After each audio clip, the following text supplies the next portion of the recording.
Donc ça, ce sont des dessins de Saint-Exupéry, du Petit Prince, mais qui datent de 42. Ah non, c'est plus tardif. Ce sont des dessins qui ont été adressés à cette femme qu'il a rencontrée dans un train à Oran et où il se représente lui-même en Petit Prince. C'est rare de voir Saint-Exupéry en Petit Prince. En fait, ce sont des reprises du Petit Prince pour servir de support à des lettres à cette femme. Ben, cette femme ne répond pas vraiment à ses avances. Elle est fiancée avec quelqu'un d'autre. Et il lui fait des petits reproches là, dans ses bulles où il lui dit « Mais tu ne me réponds pas au téléphone, écris-moi ».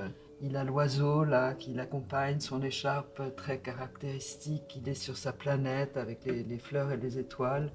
Donc vraiment, il reprend les dessins qui ont servi à illustrer son ouvrage. Il est triste, il est nostalgique, c'est peu de temps avant sa mort. Donc Saint-Exupéry a toujours été un personnage assez mélancolique, disons. C'est un mélancolique. Oui.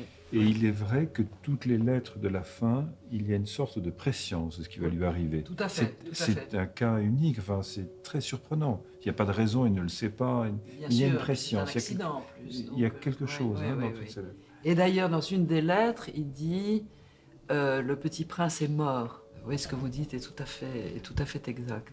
C'est dur, le petit prince est mort. Oui, il accuse cette femme de l'avoir tué puisqu'elle ne répond pas. Pour quelqu'un qui cherche à séduire, ce n'est Voilà. pas vraiment ce qu'il y a Voilà. de plus aimable.